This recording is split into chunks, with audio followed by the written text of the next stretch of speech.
ககன்யான் திட்டம் முழுவீச்சில் நடந்து வருவதாக இஸ்ரோ தலைவர் நாராயணன் தெரிவித்துள்ளார். முதல் ஆளில்லா விண்கலத்தை செலுத்தும் தேதி குறித்து அவர் எமது செய்தியாளர் பாரதி ராஜாவுடன் நடத்திய கலந்துரையாடலை பார்க்கலாம்.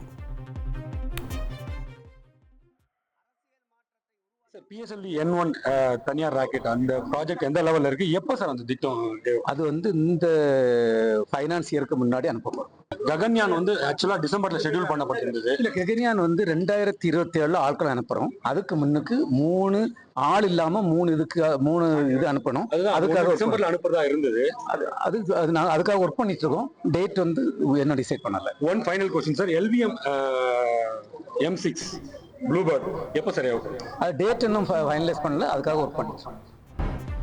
டெல்லியில் காற்று மாசுபாடு தொடர்ந்து அதிகரித்து வருகிறது. டெல்லி ITO பகுதியில் காற்றின் தரக்குறியீடு மிகவும் மோசமடைந்து 344 என்கிற அளவில் பதிவாகியுள்ளதாக மத்திய மாசு கட்டுப்பாட்டு வாரியம் தெரிவித்துள்ளது.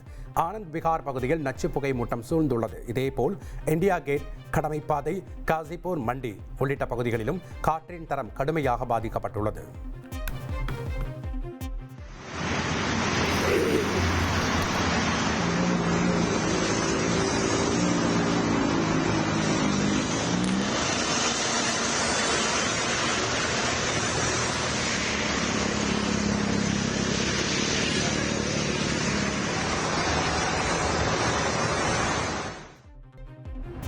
உத்தரப்பிரதேச மாநிலம் அயோத்தியில் 33வது ஆண்டு பாபர் மசூதி இடிப்பு தினத்தை முன்னிட்டு போலீசாரின் அணிவகுப்பு நடைபெற்றது.